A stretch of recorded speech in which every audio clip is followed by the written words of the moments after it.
kadang-kadang orang itu seringkali mengucapkan sesuatu yang dia tidak paham atas apa yang diucapkan. Itu masalahnya itu. Jadi misalnya gitu ya, sekarang muncul ya hendaknya itu misalnya, mari kita bertakwa. Kata menciptakan, meningkatkan manusia yang beriman bertakwa misalnya.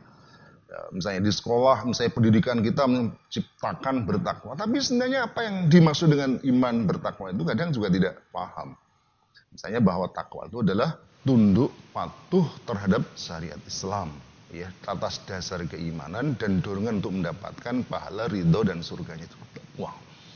Nah, tetapi itu berarti apa? Memunculkan namanya takwa itu ya pasrah, tunduk patuh terhadap seluruh ketentuan syariat Islam, baik itu dalam perkara pribadi, keluarga, masyarakat dan bahkan negara. Nah, tetapi itu kadang tadi dia hanya mengucapkan sesuatu, tapi dia juga tidak paham atas apa yang diucapkan. Tadi misalnya contoh tadi diucapkan kita mengikuti Nabi, tapi bagaimana mengikuti Nabi sementara kita misalnya ketika disodorkan cara Nabi memimpin ditolak gitu.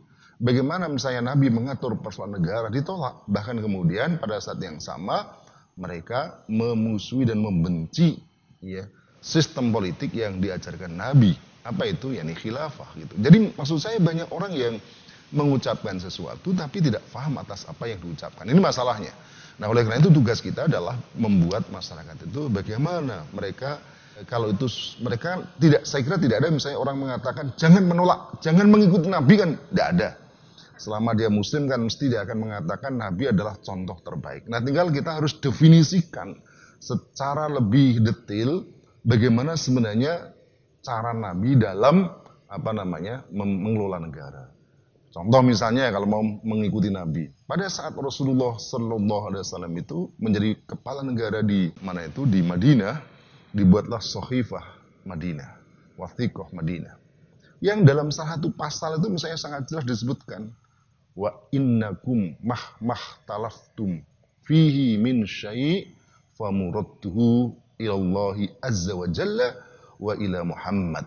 Itu sangat jelas disebutkan. Sesungguhnya kalian apapun yang terjadi, jadi persisian apapun yang terjadi pada sesuatu, famuradduhu, maka itu dikembalikan ilallahi azza wa jalla, kepada Allah azza wa jalla, wa ila Muhammadin, dan kepada Muhammad sallallahu alaihi wasallam. Kalau ilallah itu artinya apa? Artinya mengembalikan segala persoalan kepada Al-Quran. Kepada Muhammad SAW itu artinya mengembalikan segala persoalan kepada hadis Nabi Sallallahu Alaihi Wasallam gitu. Nah, ini contoh yang tadi disebut. Ya, ini contoh misalnya beberapa tahun yang lalu rame itu misalnya tentang surat Al-Maidah ayat berapa? 51 misalnya.